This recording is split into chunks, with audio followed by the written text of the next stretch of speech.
Gandang hapon mga idol. Bali ito na yung bagong tanim natin ngayong hapon. Nagtanim naman tayo ng tatlo. Yan o. Yan. Yan.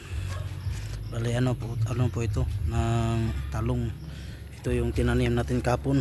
Hindi pa sila gano'n nabuhay mga idol kasi kahapon ko pa ito tinanim. Pero mga ilang araw, yan, masigla yan mga ilang araw. Yan o.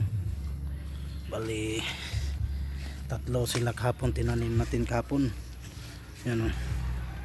Yan, ito yung yung nating tanim kahapon, tanim na talong. Tapos kanina nagdagdag tayong tatlo, bali anim na sila. Yan o. Bali masukal damo to dito mga idol ngayon. Yan ano na. Tinabas ko yung mga damo-damo para tamna natin ng talong. Yan, bali anim sila. Yan o. Yan.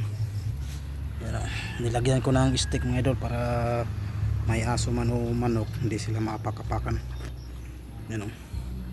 Dito kaya ganyan siya mga idol kasi bago pa yung kahapon pa yan tinanim, pero may ilang araw yan, ayan, buhay na yan. Yan, i-update ko pa rin kayo habang mabuhay sa mga idol. Yan o. Tapos dito yung mga unang tanim ko. Yan, ito na yung mga tanim ko dito sa harap lang ng bahay mga idol. Yan. Yan, ganito na sila mga idol. Pag ilang araw na, ganito na sila. Bali pang ano nilang araw to ngayon? Pang 5. Yan o. Pang 5 days to nila. Simula ng tinanim ko.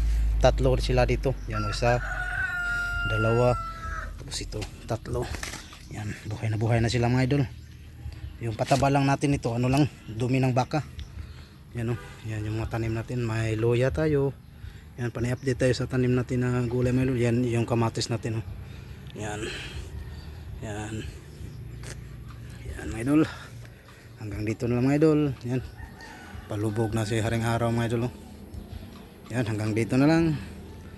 Bye bye. See you next vlog mga idol. Bye bye. God bless. Gandang hapon po sa inyo. Ingat po kayo palagi. Bye bye.